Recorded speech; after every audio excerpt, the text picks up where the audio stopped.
Bom, estamos aqui mais um episódio do nosso podcast Animal. Eu sou o André Bucão, médico veterinário. Hoje a gente recebe o professor Cristiano novamente para a gente conversar um pouquinho sobre um tema que está bem atual, que é a questão da gripe aviária. Né? Deixa você se apresentar de novo para quem não assistiu o anterior. Olá, eu sou Cristiano Melo, né? Eu estou como professor de doenças infecciosas na Faculdade de Veterinária, né? Nós temos um programa de pós-graduação também, que é o Programa de Pós-Graduação em Ciências Animais. Estamos há 20 anos na UNB trabalhando com doenças infecciosas, né? Na Faculdade de Veterinária. Então, a gente vem estudando, né? Pesquisando, trabalhando, atuando em temas de demanda real, né, em cima de doenças infecciosas e outros temas, né? Inclusive influenza aviária, né? Que é o que a gente deve conversar um pouco hoje, né? Para a gente dar uma pincelada inicial, o que é? Bom, a gripe aviária, né? É causada por um vírus, né? É um ortomyxovírus. Esse ortomyxovírus é uma família de vírus, né? Como tem herpes vírus, tem os flavivírus, os paramyxovírus, né? Clássico da sinomose, do sarampo, né? Os ortomyxovírus, eles têm... são 6 gêneros. Desses 6 gêneros, 4 são influenza. Então, nós temos os alfa, né, que são influenza A, tipo A, né, que nós vamos conversar diretamente sobre ela, que é a influenza que tem as aves como principais mantenedores, né. Temos a influenza beta, né, B, C e delta, né, no caso, beta, delta, beta, gama e alfa.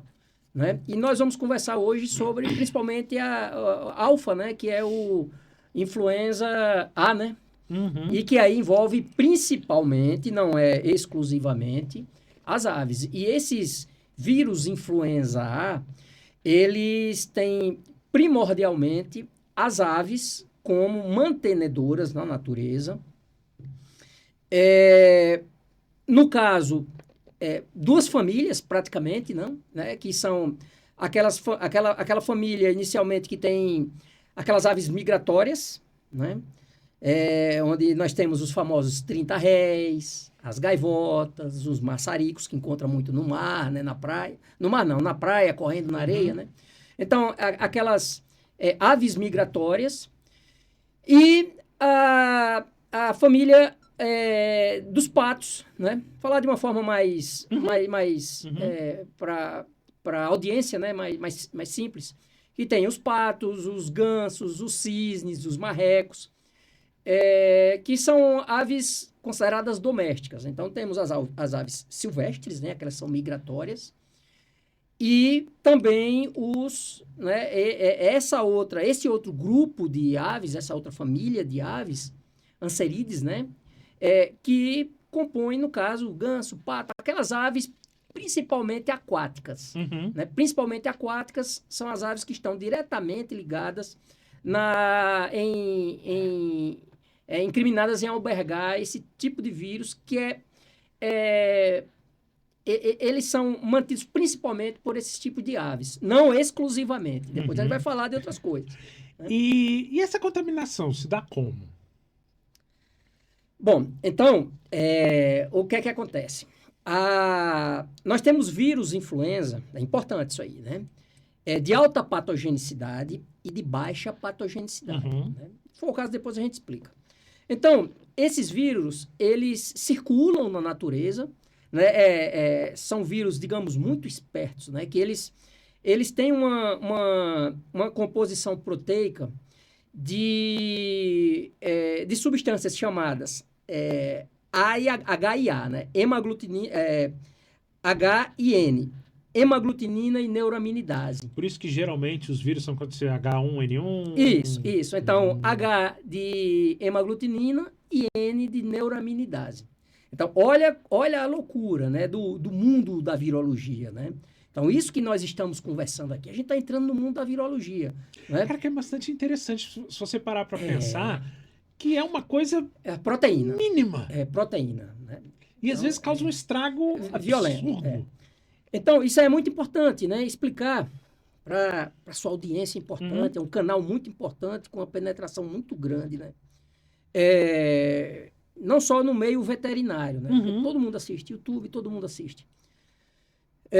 Então, considerando essas questões de hemaglutinina e neuraminidase, nós temos 16 tipos, até então, de hemaglutinina e 9 de neuraminidase, né? Isso até 2014. 2014, uma equipe de pesquisadores chineses descobriu mais 2 tipos de neuraminidase e mais dois tipos de hemaglutinina. Então, de hemaglutinina de 16, se propõe passar para 18 e neuraminidase de 9 para 11. Mas isso ainda está em investigação pelo Comitê Internacional de Taxonomia Virológica, né? Isso demora, né? São pesquisadores do mundo todo que se reúnem. Não, eu acho interessante isso pelo seguinte, porque fica bem claro que, sim, surge-se as nomenclaturas de vírus e tudo, mas não é assim, esse aqui vou chamar assim. Não, Então, tem um comitê mundial que ele se reúne para avaliar se esse pesquisador realmente descobriu isso mesmo, né? Então, para que isso seja aceito internacionalmente, porque a gente está conversando aqui sobre um problema mundial, né? A influenza aviária hoje é uma grande preocupação no mundo, né? Principalmente para a comercialização avícola, né? De produtos de aves, né? Então, o que é que acontece? Os vírus, então aí você tem as combinações, né? A natureza, ela tratou vai vir aquele H1N1, H1N1, H1N2, H5, H7, H9, né? Então, esses vírus, dependendo dessa combinação, eles, e entre outras coisas, né? Tem um índice também de patogenicidade viral, que é calculado, depois a gente pode falar sobre isso. E aí, dependendo dessa classificação, eles são considerados de alta ou baixa patogenicidade. O grande problema são os de alta patogenicidade para a avicultura. Isso tem relação com a estrutura... Sim, com a virulência, com tudo isso aí, né? Com o que ele causa principalmente em termos de sintomatologia na ave, né? Que depois pode transbordar. Aconteceu o spillover, né? Que se falou tanto aí na época da pandemia, né? Da Covid. Que nós somos sobreviventes, reitero. Se não me falha a memória, eu acho que na gripe espanhola foi algo semelhante também, não foi? Sim, foram mais de 100 milhões de mortes com a gripe espanhola. Mais de 100, não estou falando de 1.000, estou falando de milhões, principalmente arrasou a Europa. E a influenza, né? Então... E foi, se não me falha a memória, foi perto do final da Segunda Guerra? Sim, aí piora. Porque aí você tem aquele trânsito maior de pessoas entre regiões. Refugiados, a fuga da guerra. Então, hoje, nós trabalhamos também com os militares, né? Nós temos a satisfação de trabalhar com colegas do Ministério da Defesa, sobre, inclusive, envolvendo questões de alimentação, questões de doenças da guerra, né? Então, assim, é um outro mundo que a veterinária ela precisa entrar, né? Então, voltando à questão da gripe, né? Então, atualmente, né? Então, assim, esse mundo é muito... esse mundo, até o dia de hoje, até o dia de hoje, gravando. Né? Que a gente está gravando, né? São considerados influenza aviária de alta patogenicidade aqueles H5 e H7. Certo? H5 e H7 são de alta patogenicidade. Então, H5N1 é o que está circulando aí pesado. Né? Então, esses são de alta patogenicidade, que causam uma sintomatologia com alta morbidade e alta mortalidade. Morbidade, para quem não sabe, é o grau de doença. Vamos falar assim, né? De uma forma mais genérica. Então, muitas aves adoecem e muitas morrem. A mortalidade ela é muito grande e rápida. Até 10 dias morrem rapidamente. É mesmo? 10 dias. Então, é arrasador o negócio. Por isso essa preocupação quando você fala em produção. Sim. Você pode perder um plantel rápido. Isso. E, inclusive, esse vírus, eu estava recentemente nós fizemos um estudo no final de 2023 com um aluno nosso, muito bom, né, em que a gente, estudando lá, né, tava estudando, a gente estudou muito influenza aviária, até se preparando, né? Já tinha chegado o primeiro caso, não tinha contato com ave comercial ainda, mas logo em seguida surgiu essa demanda junto com o MAPA, né? Tem uma satisfação de trabalhar com os colegas do MAPA também em pesquisas de interesse. Que fazem um trabalho espetacular, diga-se de Sim, passagem. sim. Fantástico, né? Fantástico. Tanto é que contingenciou, né? O que pode, o que não pode, ninguém contingencia. Eu vejo o principal problema é que a gente consegue-se ter um contingenciamento quando você fala em grandes produções. Quando você tem aquele pequeno produtor, muitas vezes ele nem comunica. E aí é que está o maior problema. Hoje, quando tem... Assim, a certeza hoje se tem junto com os laboratórios oficiais, né? Que, se você me permitir, eu vou falar um pouco. Sim. Eu estou aqui como professor, né? Eu não sou do Serviço Veterinário Oficial, mas a gente estuda, né? E, eventualmente, nós participamos, a gente interage com pesquisas de interesse do Estado, né? Com eles. Então, eu tenho grandes amigos lá, muito respeito, né? Não só pelo MAPA, mas como o Serviço Veterinário Oficial, porque tem os estados, né? São os executores que o pessoal entra e não tem data nem hora para sair. Quando você entra numa crise sanitária, você sabe o dia que entrou, mas você não sabe quando você vai sair. Eu lembro que outra vez que o senhor teve aqui, a gente comentou a questão da aftosa. Aftosa. Que agiu-se rápido. Sim. E conseguiu se manter um controle. Sim, e esse ano, agora, há poucas semanas atrás, né? Nós conseguimos ficar livre sem vacinação. O certificado de livre sem vacinação. Eu acho, inclusive, que foi pouco comemorado. Eu também acho. Né? Então, assim, isso tinha que dar um foco, né? Porque é trabalho de 60 anos. Né? Começou lá atrás, na década de 60, né? Então, assim, muitos passaram a vida nisso. E eu vejo a gente ter conseguido esse certificado um grande avanço para a própria veterinária. Sim, com certeza. Com certeza, né? Com certeza. E um trabalho de Estado que transpassou governos. Um trabalho prioritariamente técnico, né? Com autoridade, com alto nível, inclusive, de certificação, de credibilidade, né? Então, o Brasil, ele tem hoje o maior programa de erradicação de febre aftosa do mundo. Né? Contemporâneo é o Brasil. Né? Outros já fizeram lá atrás, os Estados Unidos, rifle sanitário. Né? Mas aqui, em condições de país de terceiro mundo, nós conseguimos. Então, o Brasil, ele é respeitado lá fora. O Serviço Veterinário Oficial Brasileiro, ele é respeitado, né? Mas quando a gente fala de doenças, desse tipo de doença, incluindo influenza aviária, gripe aviária, não é só o Serviço Veterinário Oficial, né? Quando a gente for falar, é MAPA e os serviços estaduais, os executores, né? Sim. Que acabam sendo a linha de frente. Sim, é a linha de frente, né? Nós temos também aí a questão dos veterinários privados, nós temos aí o setor produtivo que aceitou, as indústrias que, no caso de aftosa, produziram as vacinas, não estão produzindo mais, né? Tem uma reserva técnica, mas não se produz vacina mais no Brasil, né? Para esse tipo de comercialização, não tem mais vacinação. Então, a população porque também foi feito um trabalho muito bem feito. Mas demorou 60 anos. Mas tem país que optou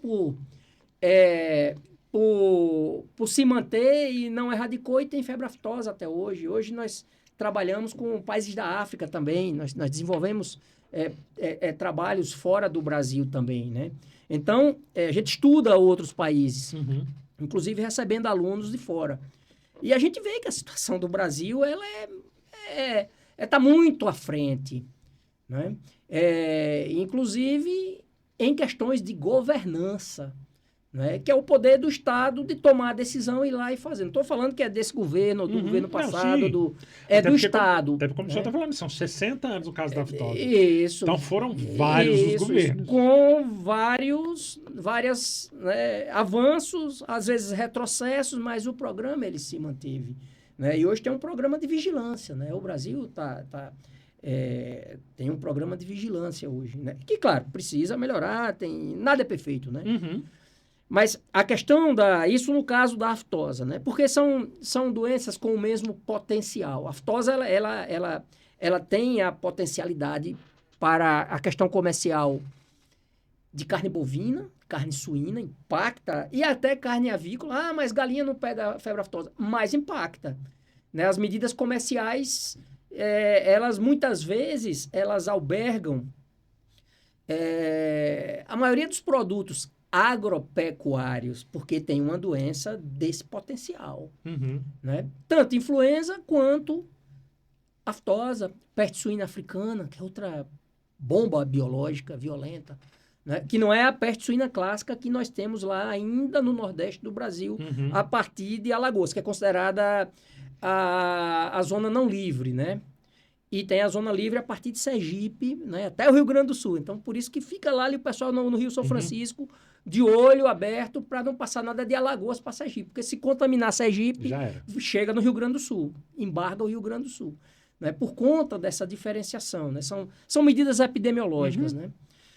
Então, a questão da influenza aviária, ela segue nesse sentido em termos de potencial de disseminação. É uma doença que ela progride muito rápido. E para que vocês tenham a ideia, o Brasil ele vem se preparando desde há mais de 20 anos. Né? 2004, 2005, o Brasil já vem se preparando, até porque houve o episódio da gripe suína. Né? Então, vamos nos preparar, né? Porque isso pode acontecer para a gripe aviária. Os Estados Unidos estudam influenza aviária desde a década de 80. E hoje eles têm muito problema ainda. E chegaram lá ao ponto do transbordamento, contaminando vacas, contaminando pessoas. Tem um caso no México já também de contaminação, mas aí não foi H5N1. Aí o México já foi H5N2. Mas H5 altamente patogênico. Influenza aviária, aí vem a preocupação, né? Austrália também, China, H5N6. Então, sempre no H5, né, é problema, com alta patogenicidade.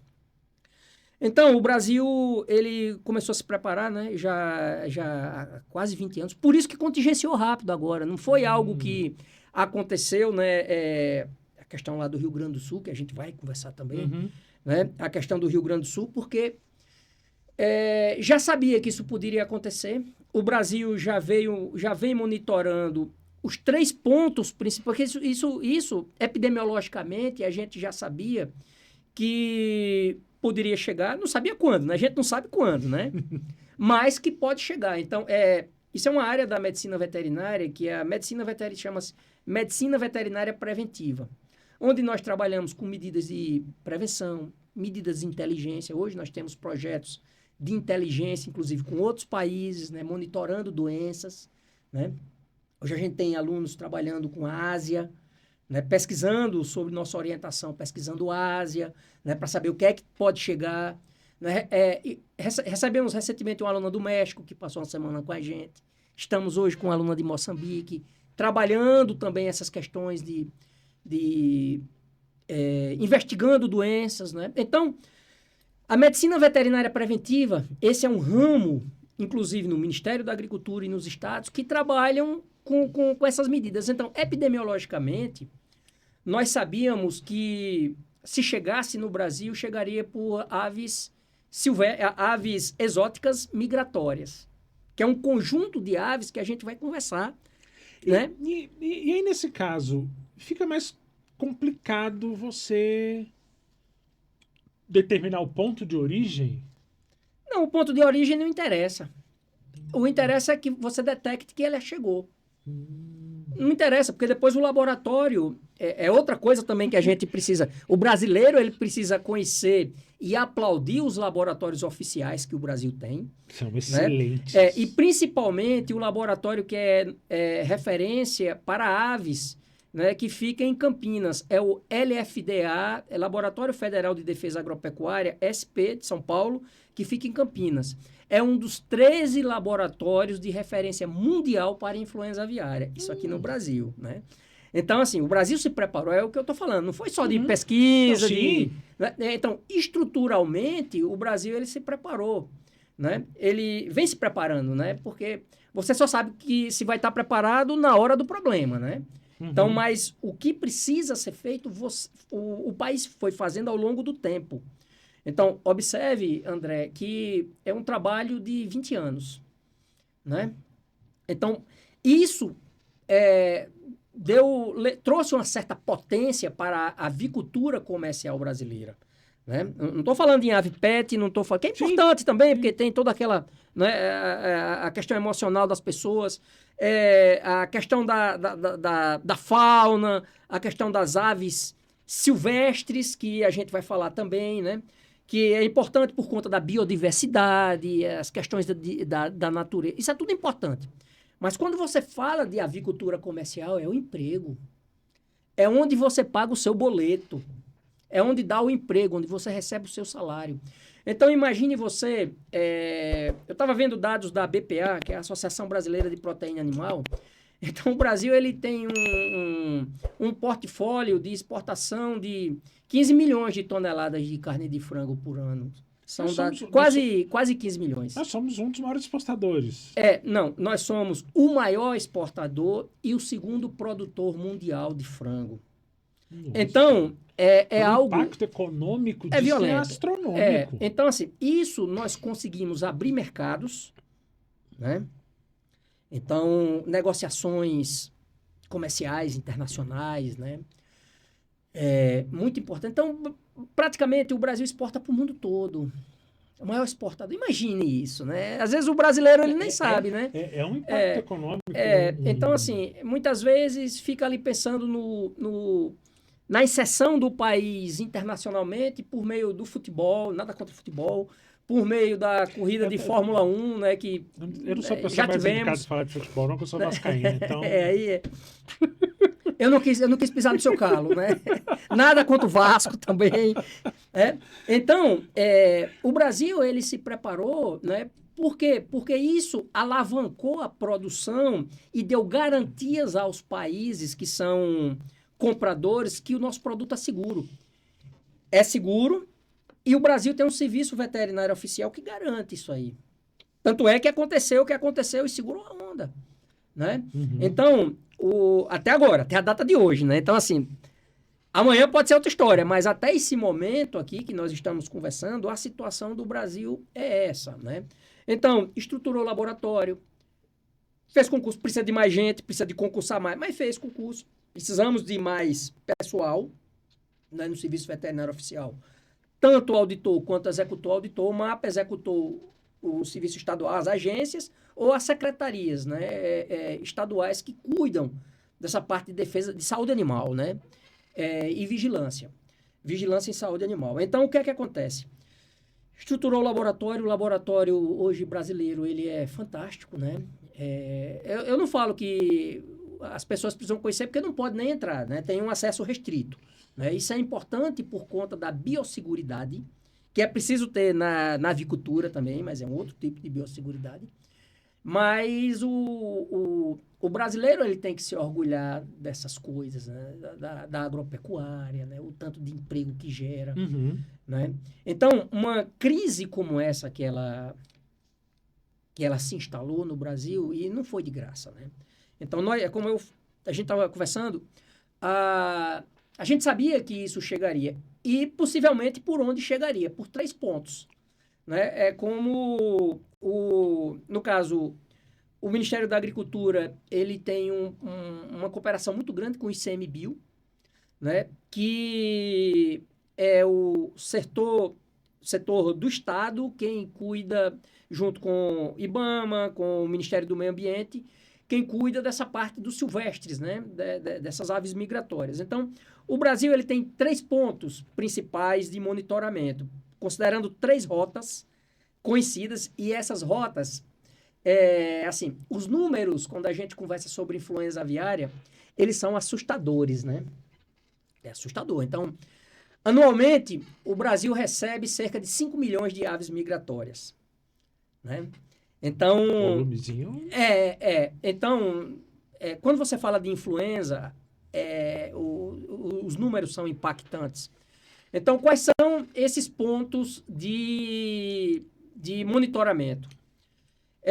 Tem uma rota Brasil Central, né, que ela tem um ponto de paragem, de descanso e alimentação muito importante, que é o Pantanal Sul-Mato-Grossense. Então, e geralmente essas rotas migratórias, elas seguem cursos d'água, porque são aves aquáticas, né? Então, elas seguem cursos e onde é que elas vão parar? Em lagos, para descansar e se alimentar, né?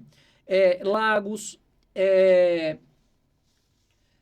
parques, ilhotas, locais que têm alimentação e têm condição de descansarem. Então, essas aves, elas saem por volta de novembro, do hemisfério norte, e ficam aqui até abril, quando elas retornam. São aves que voam, é assustador, os números, são aves que voam até 11 mil quilômetros.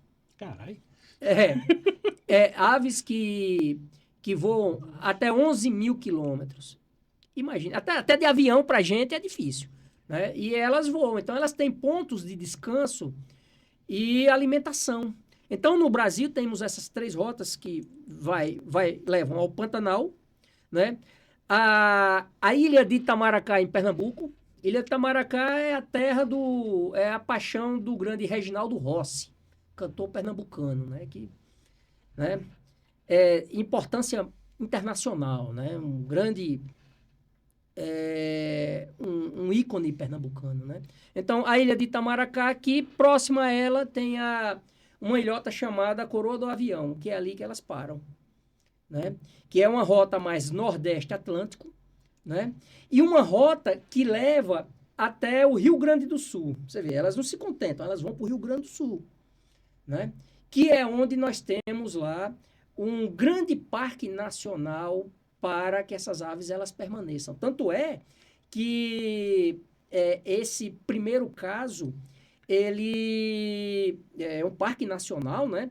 Ele surgiu exatamente no Rio Grande do Sul, onde tem praticamente todas essas aves, depois elas convergem para lá.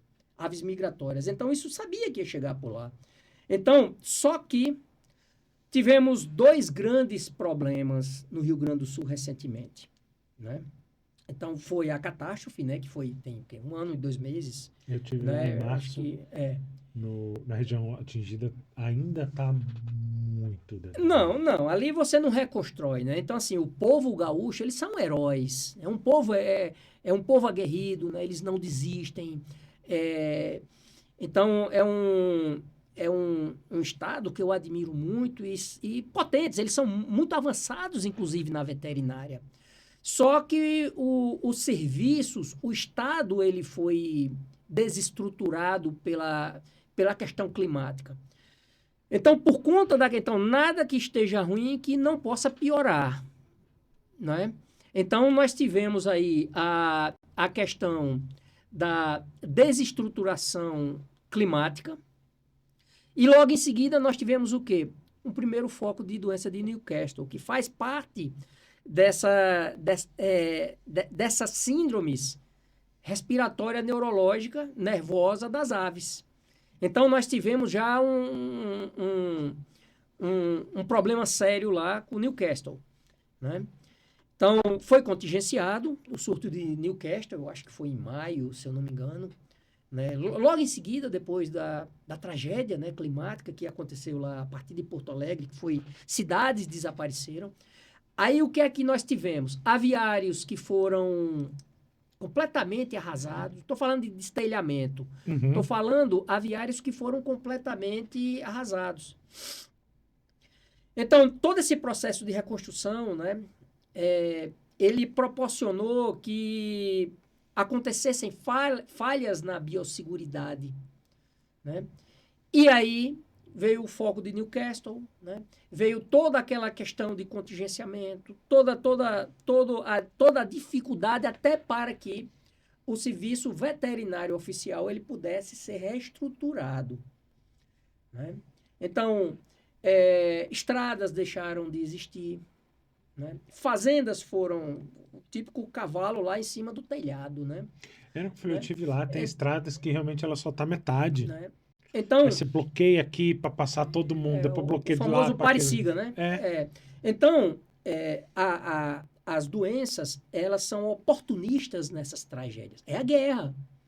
Né? A guerra é condição de guerra ali. Então, com isso tivemos Newcastle e, infelizmente, agora a questão da influenza aviária de alta patogenicidade em uma granja de ave comercial, né? A questão da avicultura comercial, que foi atingida, que era o maior receio, né? Então, o Brasil, ele se protegeu, né? Começamos a ter casos antes disso, já em 2023, no Espírito Santo, né? Aves migratórias também, né? Mamíferos marinhos também foram acometidos, né? E aí começaram a surgir esses casos de influenza mais fora, né, antes disso, mais fora da avicultura comercial. Que aí vem o grande problema, que é o emprego das pessoas. Uhum. É a exportação. Né? Imagine aí 15 milhões de toneladas de frango para exportação.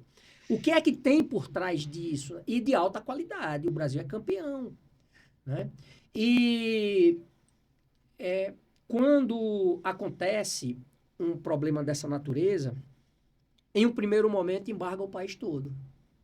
Né? Até que o serviço veterinário comunique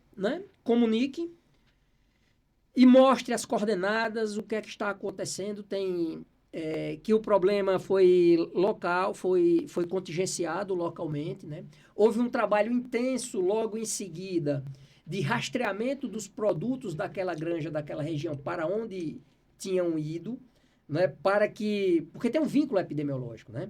Então, por exemplo, ovos foram detectados em Minas Gerais, ovos que tinham sido comprados foram localizados por conta do processo de rastreamento. Uhum. A avicultura ela é muito avançada. Então, o processo de rastreamento, ovos foram detectados em Minas Gerais. Tudo ali da granja tem que ser destruído. Né? Mas existe um risco de contaminação para outras aves ou para potencial zoonótico? Ou não? Não. Bom, aí, excelente sua pergunta. Isso todo mundo pergunta, né? Vamos falar aqui agora sobre 2 tipos de risco. Sim. É importante a gente falar sobre isso aqui. O primeiro risco para o potencial zoonótico, para as pessoas. Influenza aviária de alta patogenicidade, H5N1. Uhum. O risco, ele é insignificante para pessoas que estão longe, para as pessoas que vão comer frango, comer ave morta, né? É insignificante. Né? A gente não vai dizer que é zero, que não existe risco zero, mas é insignificante. Então, a audiência pode continuar tranquilamente comendo o seu franguinho no domingo, comprando ali na televisão de cachorro, tranquilamente. Né? Não tem problema. Então, o risco para as pessoas são justamente aquelas pessoas que lidam diretamente com as aves vivas. Existe o risco do local, da transmissão, inclusive por aerossóis, né, por contato, né, com a respiração das aves, contato com o vírus direto. Por quê? A pressão ali ela é muito grande e o vírus ainda está vivo. O vírus, os ortomixo, eles são vírus envelopados, eles são muito frágeis. Então, eles morrem rápido. Então, rápido assim, em 5 dias morre o vírus. Em condições naturais, ele não aguenta, né? Um exemplo é o da raiva. O vírus da raiva também é envelopado. Ele morre até com sabão de coco, né? Então, assim, é vírus muito...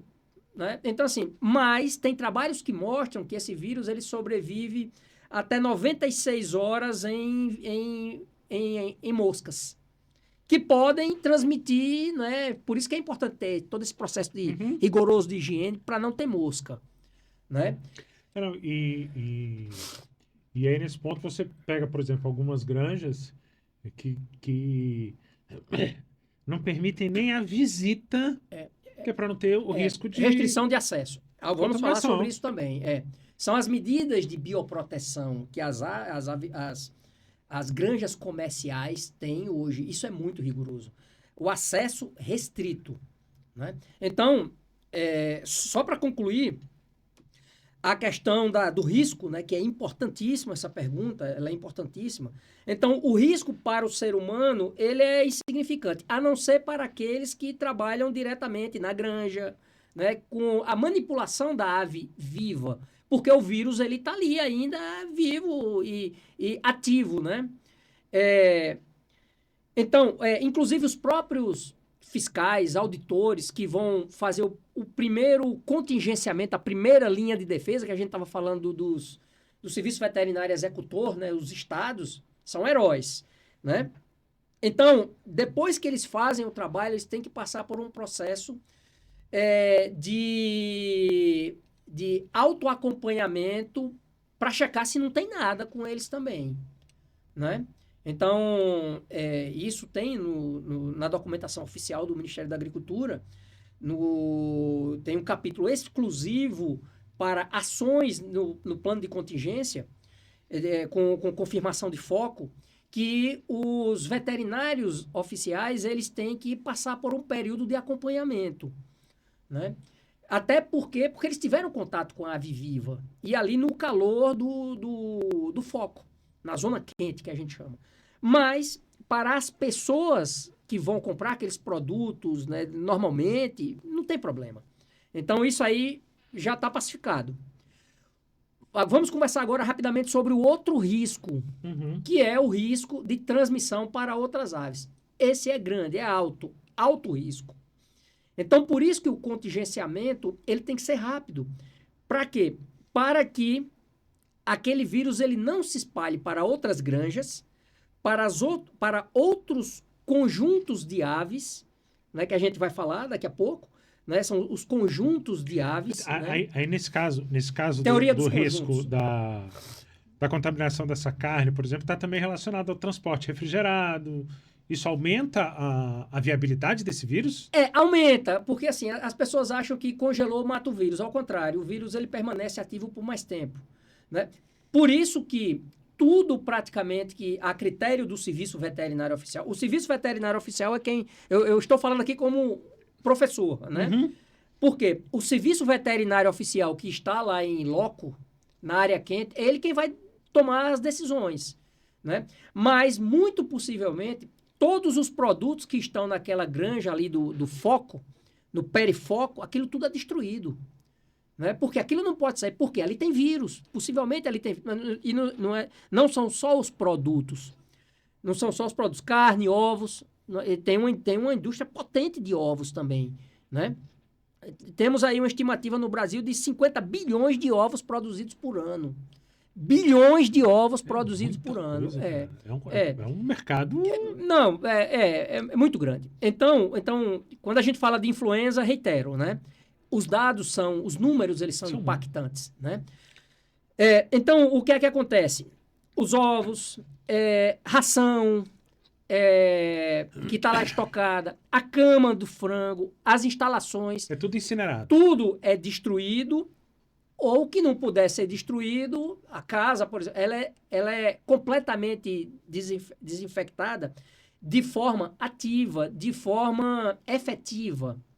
Né? Não é vazio sanitário e aí vem o desdobramento, né? Então, tem a confirmação, a notificação rápida, né? Inclusive, aproveitar para já falar que qualquer pessoa, os documentos oficiais chamam de notificante aculturada, né? A pessoa que sensibilizado, né? O notificante sensibilizado, a pessoa que identifica a suspeita, vai na internet ou até no próprio celular e lá tem o SISBRAVET no site do Ministério da Agricultura.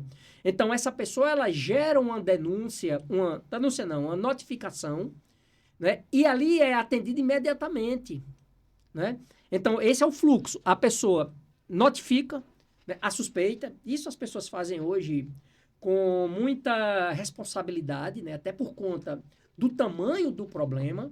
Se você notifica uma coisa sem responsabilidade nenhuma, você pode causar um prejuízo extremamente grande. Isso. Então, a notificação, e essa notificação é feito o atendimento, a interdição, é feito o atendimento, coletado o material, esse material é encaminhado imediatamente para coleta o material, né? E para isso tudo tem técnica. Tudo isso foi desenvolvido durante esses 20 anos, né? Junto com as academias, com as universidades, pesquisando, desenvolvendo isso aí. Por isso que o Brasil agiu rápido. Então, e com transparência. Né? Eu olhei lá, tem 2 casos em investigação na data de hoje. Né? Um caso confirmado em avicultura comercial, um caso confirmado em avicultura comercial, um caso confirmado, 5 casos confirmados de H5N1 em ave de subsistência e, se eu não me engano, 170 casos em aves silvestres e exóticas. Principalmente por conta das migratórias exóticas, né? Então, o que é que acontece? Rapidamente, nós temos um laboratório potente no Brasil, como nós falamos, que é o LFDA, que fica em Campinas, LFDA São Paulo, que fica em Campinas. Então, rapidamente e com credibilidade, são testes acreditados, inclusive com ISO 17025. Estamos falando de normas ISO para diagnóstico veterinário. Isso traz muita credibilidade, porque é irrefutável. O mundo aceita. Né? Isso é Brasil, né? As pessoas acham que Brasil é isso e aquilo, né? Então, assim, temos isso. Então, em qualquer parte do país, vai para Campinas rapidamente. Lá são feitos testes, né? Inicialmente moleculares, né? PCR. Deu positivo, faz a questão do isolamento, sequenciamento, já diz qual é o tipo de H5 que tem lá. Negativo, descarta, positivo, ou então influenza de... hoje o laboratório oficial ele faz H5, H7 e H9 para ver se tem alguma possibilidade ali de baixa patogenicidade. Porque baixa patogenicidade não vai ter problema. Né? E já circula isso já há algum tempo em avicultura de subsistência e em aves migratórias, né? E também em silvestres. Então não é problema. Mas o grande problema é quando chega na comercial. Por conta desse volume, desse tamanho. Bom, então o laboratório emite, né? O resultado ele é imediato, porque tem que haver um processo de transparência até para diminuir as conversas paralelas, tem um processo de transparência. E aí iniciam-se os trabalhos já de contingenciamento, né, que já houve uma interdição inicial, mas aí há um delineamento. Olha o tamanho do negócio. 3 quilômetros de perifoco, mais 7 quilômetros de uma área de vigilância. Só aí nós já temos 3 mais 7, 10 quilômetros de interdição. Além desses 10 quilômetros, tem mais 15 quilômetros que é delineado para uma zona de proteção, onde tudo que entra é checado e para sair é desinfetado. Então, é um trabalho gigantesco. E o Brasil fez isso. Né? Tanto é que não aconteceram mais casos em granjas comerciais. Né? E aí vem a questão. Mas e aqueles focos lá na avicultura de subsistência? Aqueles casos nas aves migratórias? Onde a gente chega agora na teoria dos conjuntos. Né? Teve uma colega que ela fez um trabalho fantástico em 2016. Depois nós reavivamos, fizemos um outro trabalho baseado no trabalho dela agora em 2023, com um aluno nosso, junto com o MAPA, né? Estudando essa questão da teoria dos conjuntos. Então, você vai ter a influenza circulando em 4 conjuntos, 3 de aves e outros de mamíferos. Então, você tem um primeiro conjunto ali, são conjuntos, mas com todas as categorias ali dentro. Então, você tem um quadrante, um quadrado dividido em quatro conjuntos, né, onde você tem avicultura comercial, avicultura de subsistência, as aves silvestres,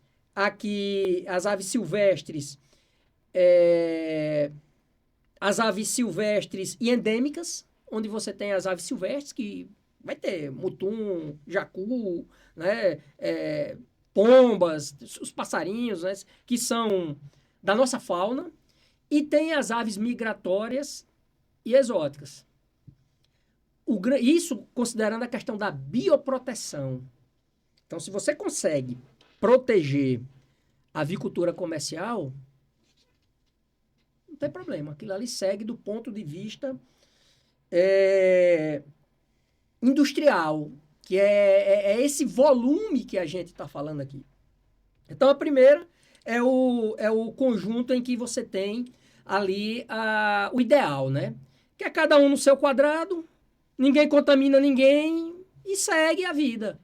As migratórias, elas vêm em novembro para o hemisfério sul, voltam em abril, às vezes morrem no voo, encontra a ave morta, né? Encontra a ave na praia, morta. Por isso que as pessoas não têm que coletar, né? Não tem que mexer, não tem que tentar socorrer, né?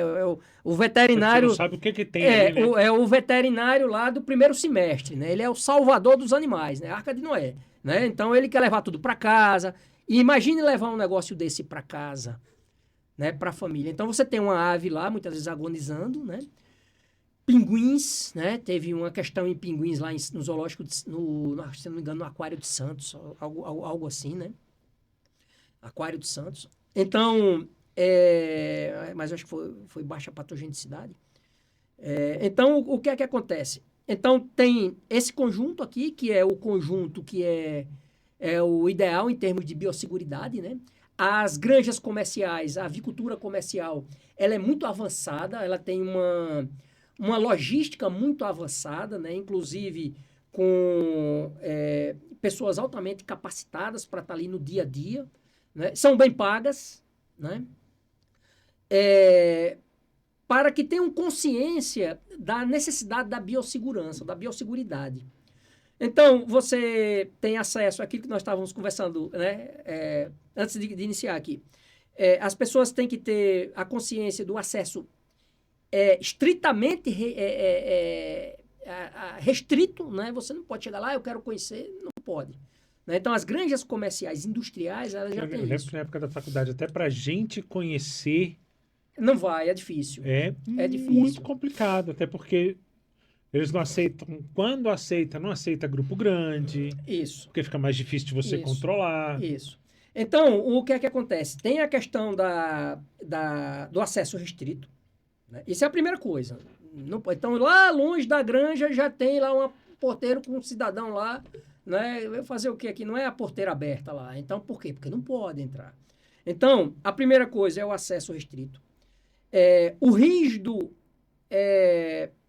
a implantação e monitoramento da saúde animal, vacinação, né, das aves, pé dilúvio, você não pode ir de um galpão para outro, né? Então tem toda uma política de biosseguridade. Então, essas granjas comerciais, elas têm isso. Vigilância ativa e vigilância ativa de doenças, né? As pessoas com vigilância ativa. Então, a diferença da granja, da avicultura de subsistência e a avifauna, né? Que são os silvestres e os exóticos, migratórios, né? Então, aqui nós temos a avicultura, que tem as duas aqui, a comercial e a de subsistência. A de subsistência geralmente não tem nada disso. É aquela galinha que mata lá, engorda lá, né? E ali... a avicultura começa e tem o monitoramento para qualquer momento acontecer a interdição. Porque na doença, quanto mais rápido você identifica e age, diminui a disseminação, né? Então, tem esse quadrante, na teoria,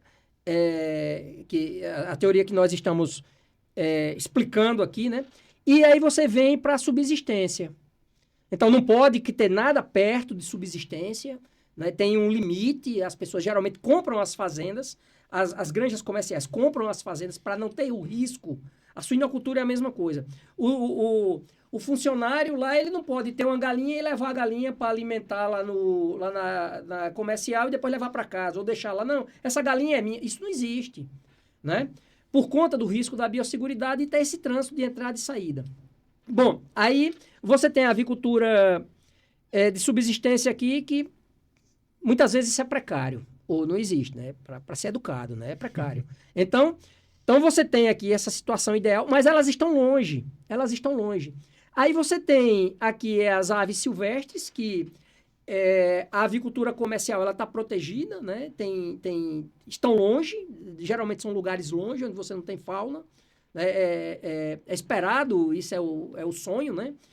E também a avicultura comercial ela tem que estar longe de parques, onde tem aves aquáticas, onde tem zoológicos, né?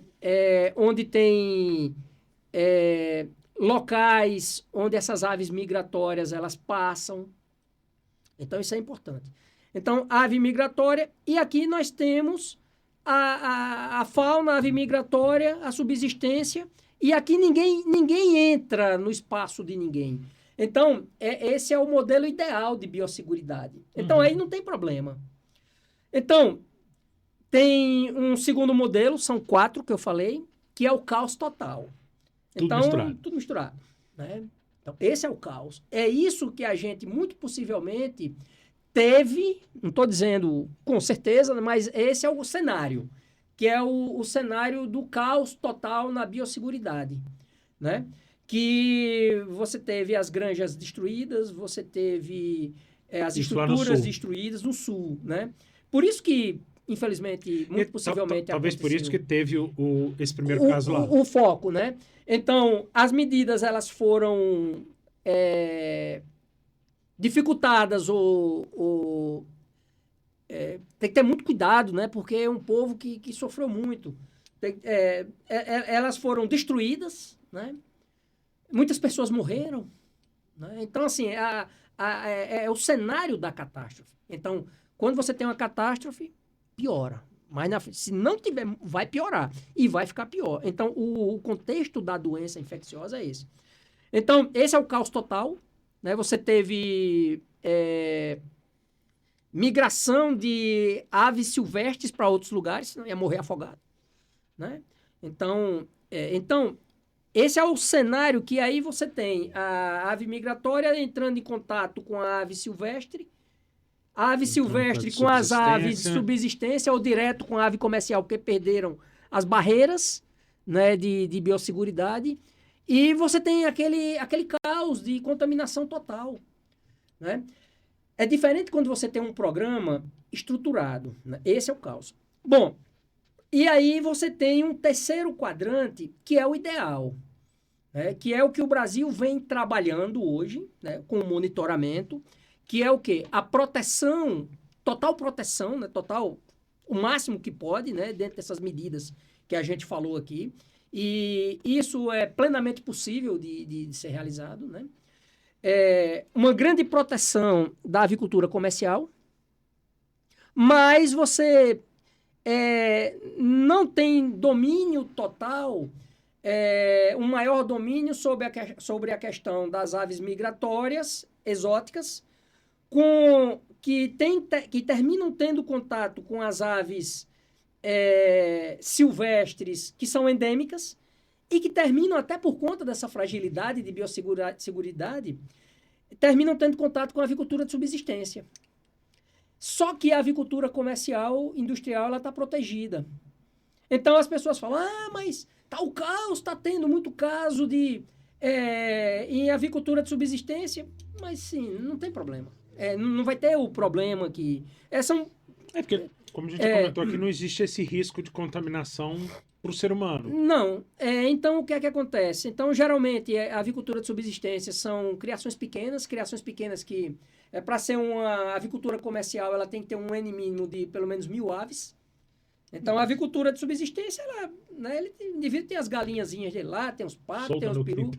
Solta no quintal e chama à noite, joga milho, então, para dormir empoleirado, para subir na árvore. Então, assim, são questões que, epidemiologicamente, você tem formas de manter essa proteção. Né? Tanto é que o Brasil já emitiu uma nota se autodeclarando livre da influenza para a avicultura comercial.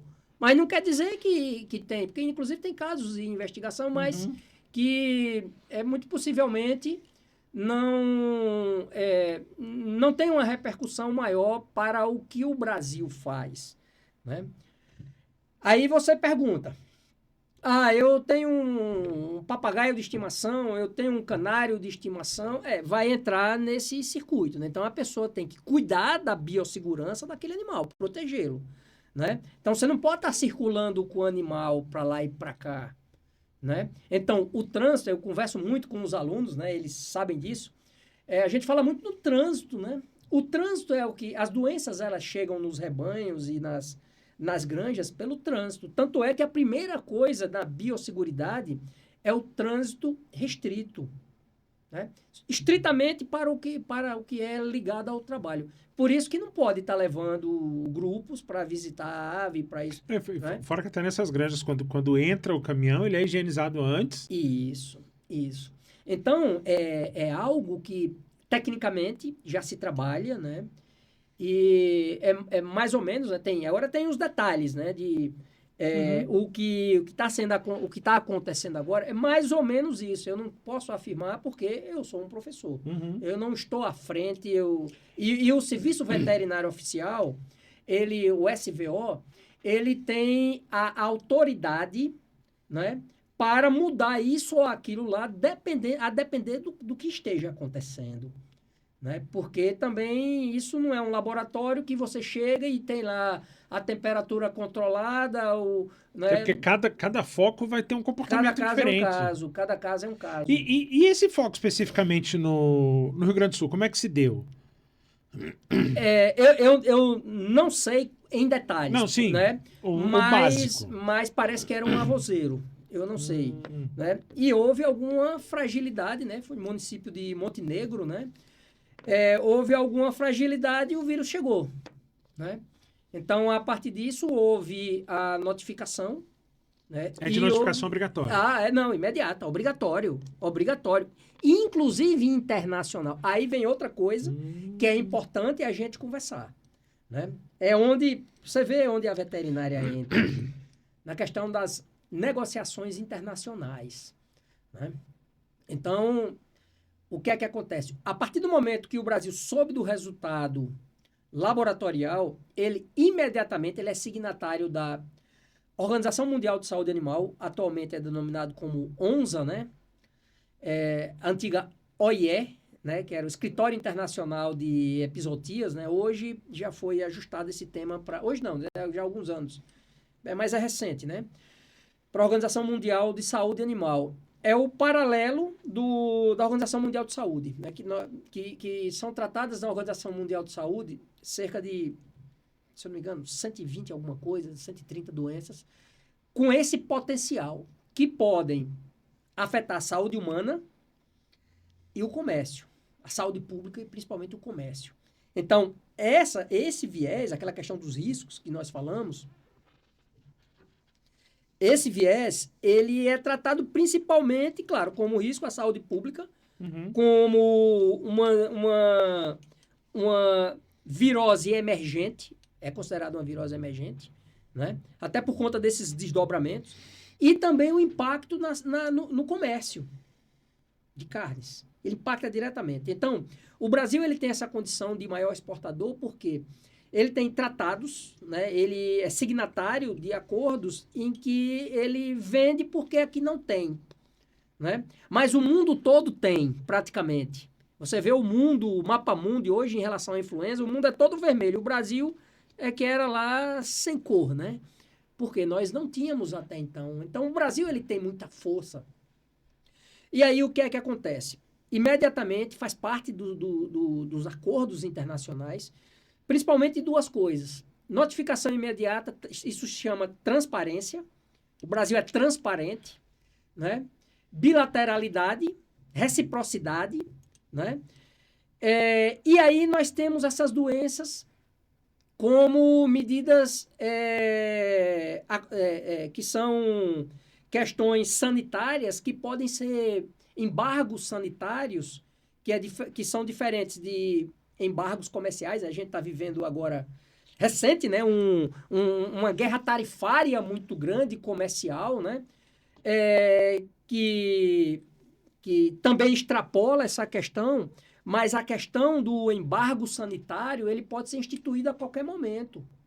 Você não pode chegar por um determinado país que é seu consumidor, que é seu comprador, seu importador, e dizer, não, agora a tarifa vai ser acertamos 15%, vai ser de 40%. Isso não pode. Tanto é que os países estão querendo levar briga aí lascada os Estados Unidos, né, principalmente, para a Organização Mundial do Comércio, né, o WTO, né, que é o órgão que trata, que arbitra essas questões no mundo. Então, a diplomacia brasileira, o Ministério da Agricultura também tem adidos, né, eles trabalham muito com isso, adidos em boa parte dos países, que eles trabalham essas questões também, né? O MRE, Ministério das Relações Exteriores, Ministério da Agricultura. E aí esses embargos sanitários, eles vão envolver não só essas questões comerciais, como a gente teve recentemente a questão da proibição de entrada de alguns animais de cães por conta de falsificação de atestado de raiva. Sim, sim, mas aí é outra questão. E aí volta-se a ter casos de raiva naquele país, então vamos restringir todo mundo. De doenças, aí vem a vigilância em fronteiras. Então vamos restringir todo mundo. E aí vem as sanções. Então, nesse caso aqui, é diferente da raiva, porque é uma chamada medida, entra na questão da Organização Mundial, isso é previsto já. É o que eu falo, onde a veterinária entra, né? E o pessoal acha que é só tratar clínica e cirurgia, e não é.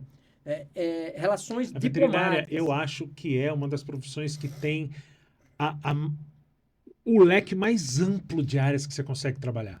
E, eventualmente, a gente é consultado para essas questões, né? Eu faço notas técnicas, né, como professor, esclarecendo determinadas questões e que tem valor, né? Nesse âmbito que eu estou falando. Então, o que é que acontece? São as chamadas medidas SPS, são medidas sanitárias e fitossanitárias. A questão da fitossanidade é a mesma coisa, doenças de plantas.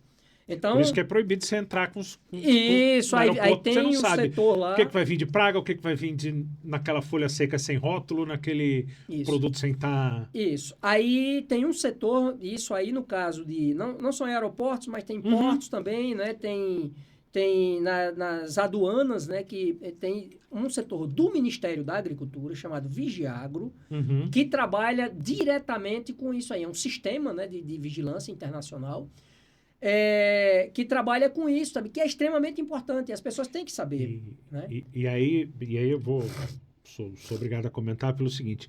Quando eu precisei de uma informação do Vigiagro sobre um animal que eu precisava mandar para Angola, eu liguei lá, eles prontamente me ajudaram, me responderam, foram assim... Sensacional. Extremamente solícitos em me ajudar. Temos grandes colegas lá, né? E é um setor que é prioritário para o país. Por quê? Se um agente infeccioso, um animal que vem sem documentação, se o animal vem sem documentação, qual é a garantia para o Estado? E se você não faz a interceptação ali na zona primária do aeroportuária, você vai ter que correr atrás depois aí fora. É praticamente impossível você achar depois. Acha, mas pode até achar, mas é difícil. E aí vem investigação, aí vem polícia. Hoje o Ministério da Agricultura e Pecuária, né, ele tem um setor de coerção a trânsito irregular. Né? Importantíssimo, fantástico. Né? Que trabalha justamente com essas questões, né? Ainda precisa crescer mais, mas é fantástico, né? Em questões de contrabando, em questões de ilegalidades, animais que entram no país sem documentação, né? Justamente para que essas doenças elas não cheguem. Exatamente essa entrada desses animais pode acabar originando focos... Sim. Tanto de influenza aviária como qualquer outra... Sim, né? Pode, mas no caso da influenza, epidemiologicamente, o que é mais importante, não é que o outro não seja importante, mas o que a rota epidemiológica são as aves migratórias, né? Mas você tem uma importância nisso também, né? Eu, por exemplo, eu já trabalhei muito com Vigiagro, né? Com pesquisas, tenho orgulho, né, do trabalho que eu tenho com os colegas, que nós fizemos juntos, né? Uma certa vez, acompanhamos a uma passageira que foi interceptada vindo da Ásia com um travesseiro de pena de ganso. Né? Como é que ela quer entrar no Brasil, o maior exportador de carne de frango do mundo, com um travesseiro de pena de ganso vindo da Ásia? Né? Então foi interceptada, mas é um travesseiro de pena de ganso, que pode vir vírus ali. Né? Que a Como pressão estava comentando, essa rastreabilidade exatamente quando você teve aquele foco para evitar que isso aconteça. se espalhe. Então, e isso é um trabalho que é feito, né? Agora o país precisa saber disso, o país precisa vestir a camisa, né? As pessoas precisam vestir a camisa, né? Porque para proteger esse grande bem, quantos empregos a avicultura brasileira comercial ela gera? Sim. Né? Só pelos números que a gente tem falado aqui, 15 milhões, 50 bilhões, né? Não é brincadeira. O Brasil consome. Então, o que é que acontece? Voltando à questão da notificação obrigatória. O Brasil imediatamente notifica para a Organização Mundial de Saúde Animal que houve um foco aqui no Rio Grande do Sul. Imediatamente o Brasil seguiu direitinho. Foi feito um trabalho fantástico. Né? Até agora que contingenciou. Né? Então, tem muitos colegas veterinários à frente disso aí, tanto do MAPA quanto do Serviço Estadual, que é o serviço executor que está à frente. Né? Essas agências agropecuárias, secretarias... Sim, né? Então, o que é que aconteceu, né? E é o que acontece, o Brasil fez. Ele notificou, a ONSA, ela emite um alerta para todos os países signatários, que são, sei lá, 180 países, isso muda toda hora, 180, 190, entra e sai, né? Que o Brasil teve foco de influenza aviária. Aí o que é que acontece? Isso é um sinal, por isso que eu falo que o Brasil ele tem muita credibilidade, né? Porque ele faz direitinho. Tem países que, né, nem sempre. Então, o que é que acontece? O Brasil notificou, imediatamente China embargou. Aí vieram outros países, né, Europa, então... os países embargam porque tem receio de receber o vírus, que pode ser uma cepa, mas já tem lá, mas pode ser uma cepa diferente da que ele tem. E aí abre surto de novo nos países, apesar de já terem esse vírus. E até por isso que esses focos são controlados de forma mais rápida, para que a gente consiga voltar a exportar. Exatamente. Então, o serviço ele é rápido, transparente, com muita credibilidade, né? Com muita credibilidade. E tem que ser assim, porque isso traz confiança. Sim. Na comercialização, na negociação, né? Então, e aí agora o Brasil agora esperou os 28 dias com a questão comercial, mas surgiram outros focos, inclusive aqui em Brasília. Estamos em Brasília, né? Isso que a gente vai conversar daqui a pouco, a respeito desse foco no zoológico. Do zoológico, né? Então, mas teve um surto também no zoológico, lá próximo, lá em Sapucaia, na Sapucaia do Sul, né? Foram 100 e tantos cisnes que vieram a óbito, né? Que morreram, né? Então, o que é que acontece? O que é que aconteceu? Os países, eles fecharam a comercialização, embargaram, né? Não chega nada, o que está lá no Atlântico para ou volta ou está embargado, não recebe, né? Isso é uma medida comercial, a chamada medida SPS, que ela é aceitável e é prevista. É diferente da negociação tarifária para o aço, para determinados bens, compra de carros, compra na importação. Então, é diferente. Então, nós temos uma medida sanitária e temos a medida tarifária comercial. Os dois casos, quando os países eles não chegam, né, a um acordo, um denuncia o outro na Organização Mundial do Comércio, e isso é arbitrado lá por uma junta que aí vai ver quem tem razão, quem não tem, se aquilo ali é previsto, se aquilo não é previsto, se aquilo não é previsto nas negociações internacionais. Então, agora, muito possivelmente, nós vamos entrar nessa fase aqui no Brasil, que é a negociação que dá um trabalho, né? Você tem que renegociar com o mundo todo, né? Renegociar e mostrar. Mas já sabem que o Brasil tem fez o serviço de casa. Mas aí vem outra coisa, que é o preço. Muitos países, eles embargam, são signatários, eles embargam para negociar preço. Né? Então, a gente fez um estudo e publicamos em 2015 sobre febre aftosa. O que aconteceu imediatamente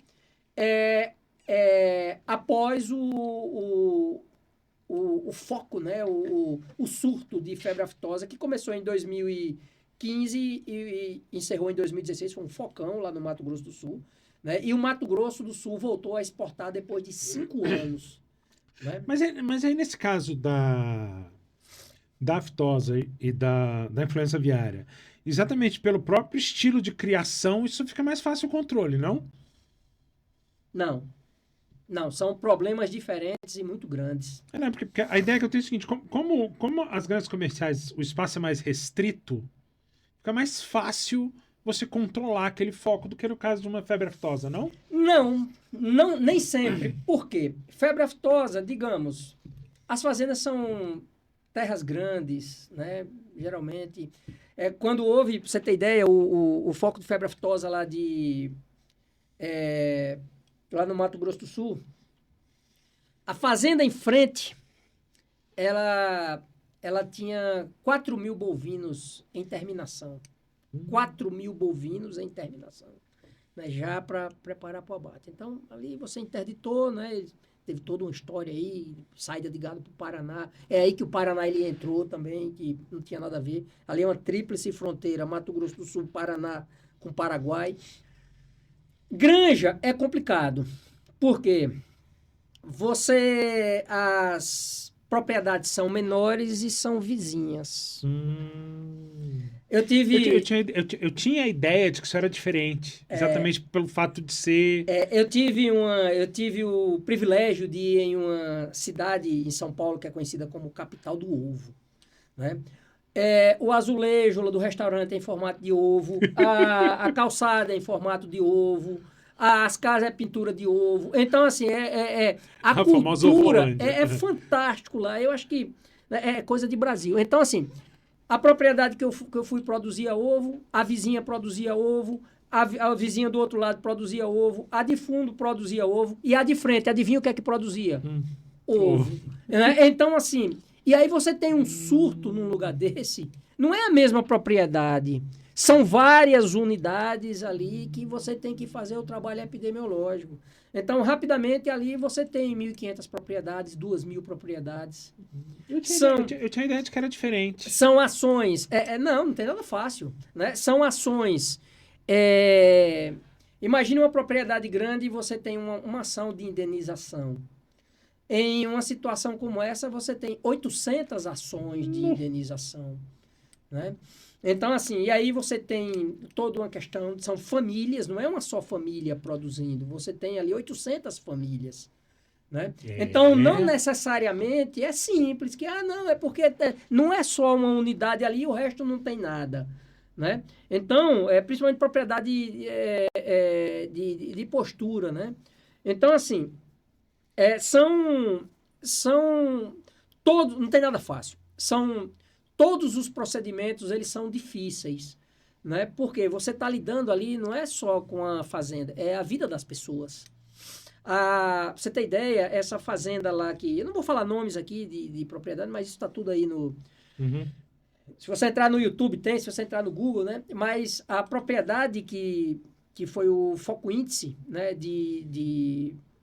A primeira fazenda lá, que no caso de febre aftosa, lá de 2005, eles produziam uma determinada raça de gado, há 20 anos vinham fazendo melhoramento genético. Então, era a vida deles, era a paixão. E depois disso aí, eles perderam tudo, né? Perderam tudo em relação ao gado, né? E eles passaram a plantar milho e soja, só eles saíram da pecuária. Então, porque é um baque, né? São 20 anos de trabalho. Não, só nessa raça. Então, mas ali tem famílias, né? Tem histórias, né? Porque você tem toda uma cadeia produtiva daquilo. E tem coisa pior, André. É a destruição das carcaças, que é catastrófico para as famílias. Então, o processo de interdição, polícia na porta, né? Não entra e não sai, só o serviço veterinário fazendo o trabalho. Plano de contingência, máquinas agrícolas para fazer a escavação, né? O sacrifício dos animais, a destruição dos animais. Bovino é a bala, né? Tem técnicas de tiro, inclusive, até por questões de bem-estar animal, mas é uma situação de emergência. Aves, geralmente, é CO2. Né? Baixa lona e CO2, e ali elas ficam. E muitas vezes a incineração é no próprio galpão, dependendo da estrutura. Então perde-se as aves e o galpão. Tem que fazer, porque né, você tem que fazer isso depende do serviço veterinário oficial, que tem a mão ali. Porque, né? na verdade, o próprio serviço veterinário oficial ele vai definir conforme a característica de cada foco. É ele quem define. É ele o que tem ali, o que consegue fazer, né, e rápido, para diminuir a dispersão, né? Evitar uma maior dispersão daquilo ali. Aí vai desinfecção de automóvel, restrição, um período de vazio sanitário, né? Então, e as pessoas ficam esperando, vão para onde? Elas não podem ficar ali, né? Tira tudo que tem, desinfeta tudo. Então, isso é uma doença infecciosa. Nós estamos falando aqui desde impactos locais até impactos internacionais, né? Então, mas o Brasil ele vem enfrentando isso aí, porque ele se preparou, o serviço veterinário. Agiu-se rápido porque já estava preparado mesmo sem ter. Isso é importantíssimo, as pessoas precisam saber disso. Inclusive, tem cidades que passam por simulação desse tipo de problema, porque não é na hora que você vai ver... Você tem que testar para saber se aquele método ali vai funcionar ou não. Então, eu tenho um grande amigo que ele é um expert nisso, né? Inclusive, defendeu uma tese de doutorado comigo agora, né? Ele participa disso, inclusive com uma liderança muito forte. Fecha a cidade inteira, né? Fecha a cidade inteira com todos os procedimentos de contingenciamento como se fosse um foco real, né? Para quê? Para que as pessoas saibam o que fazer, né? Saibam se comportar, né? Todos esperam que nunca precise, mas tem que estar pronto. Mas tem que estar preparado, até por conta que essas sociedades, essas comunidades, elas vivem do frango, do ovo, né? Então, o que circula ali, o dinheiro, é por conta disso. Então, elas têm que se proteger, como eu falo, né? Tem que ter capacitação para contingenciar e dar a resposta à altura e na velocidade do que precisa, como foi feito até agora. E no caso desses casos que a gente teve aqui no zoológico? Muito possivelmente aconteceu, né? Eu não tenho informações exatamente o que foi, né? A gente sabe, estuda, né? Mas imagina que foi geralmente essa teoria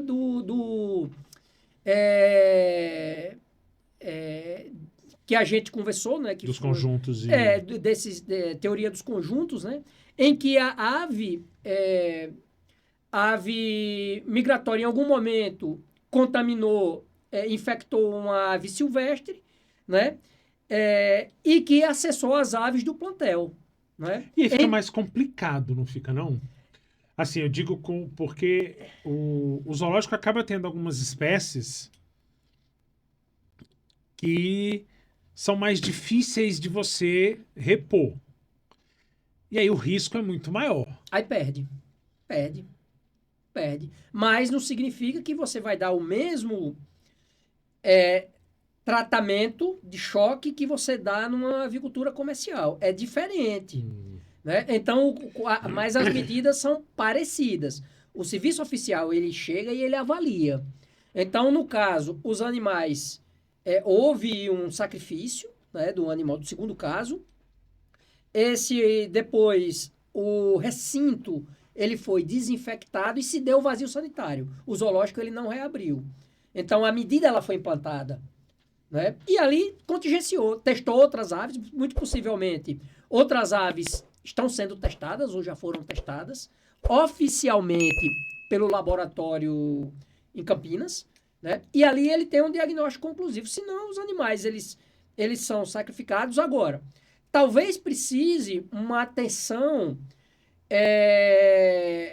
maior a partir de agora, com medidas de biosseguridade nesse estabelecimento. Vamos tratar como estabelecimento. Sim. Né?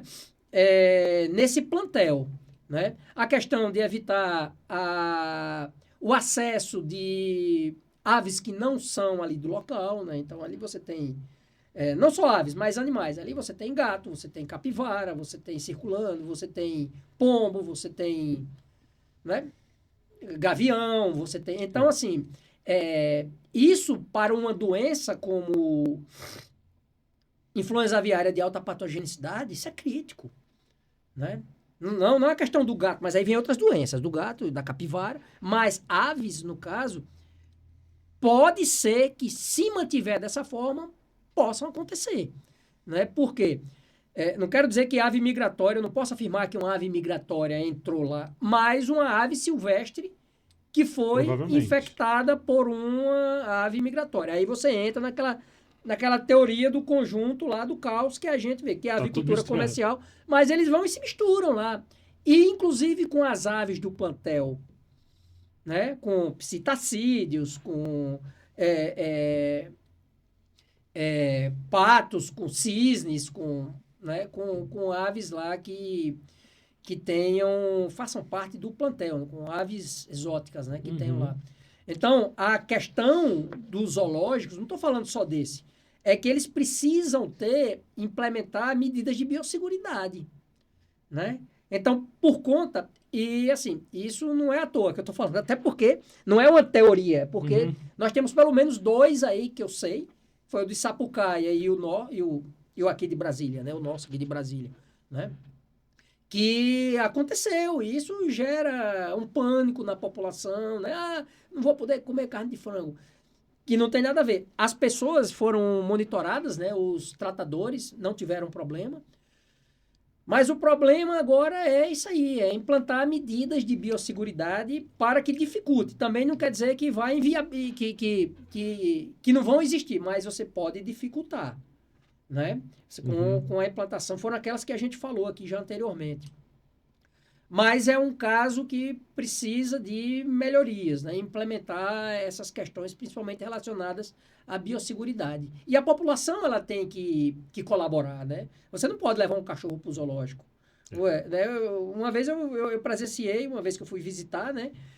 Uma senhora brigando na bilheteria porque ela estava com um cachorro na bolsa, ela queria entrar com o cachorro. E essa foi detectada, né? Porque o cachorro, ele transmite doenças para animais, principalmente felídeos. O próprio caso da sinomose, a relação da sinomose com a paramixovirose de grandes felídeos, né? Que mata leões, tigres, onças, né? E é uma pergunta que até me fizeram por seguinte: existe algum risco da gripe aviária para cão, gato? Sim, pode infectar. Como eu falei, né? A influenza aviária, ela tem principalmente as aves, né, aquáticas, né? Essas migratórias e os anserídeos, né? Que são os patos, gansos, né? Que são os domésticos, né?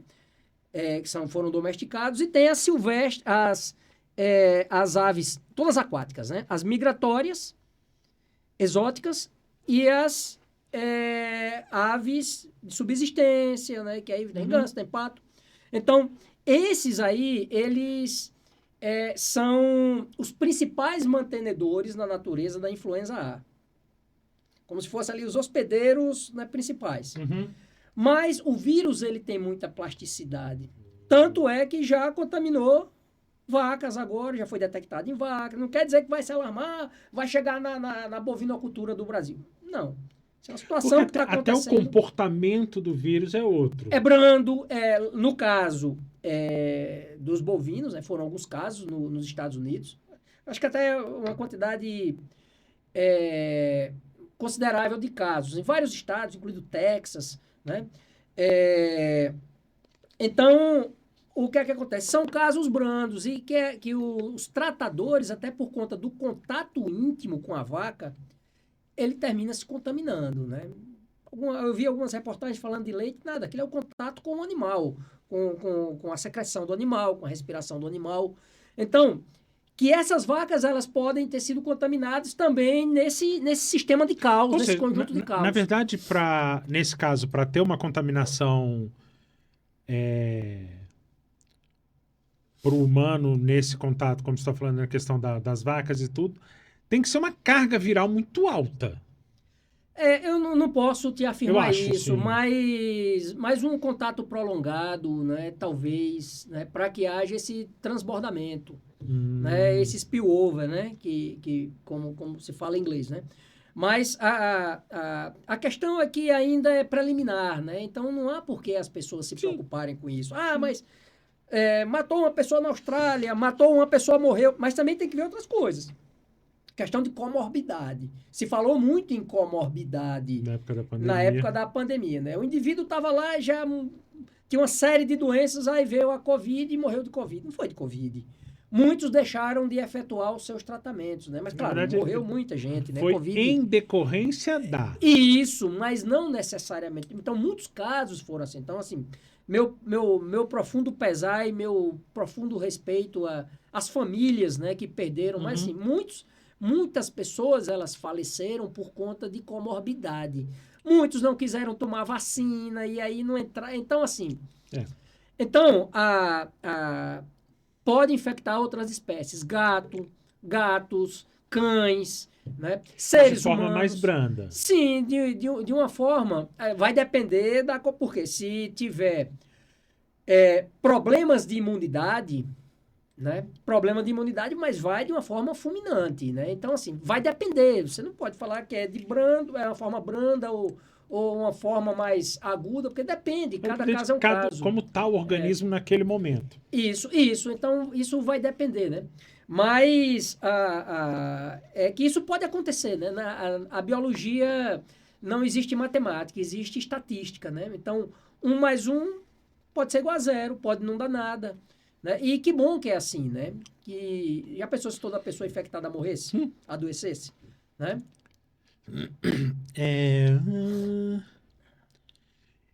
E qual que é o maior mito sobre a própria gripe aviária? O maior mito? É que que se infecta comendo carne de frango. Mas todo dia me perguntam isso. Ovos, esse é o maior mito, né? Que tem, esse é o maior problema, né? Essa é a pergunta top, né? Em todos os lugares a gente responde essa pergunta. Podem comer carne... Agora, outra coisa importante. É importantíssimo comer sempre, se alimentar sempre e comprar sempre produtos inspecionados, né? Então, você vai numa feira livre, compra ave viva lá, sabe-se lá, até para outras doenças também, né? Então, sempre... adquirir produtos inspecionados, que passou pelo sistema de inspeção, né? Ou federal, ou municipal, ou estadual. Né? Porque isso vai te garantir qualidade te garante e sanidade a segurança alimentar. Né? Isso te garante a segurança alimentar, até para outras doenças.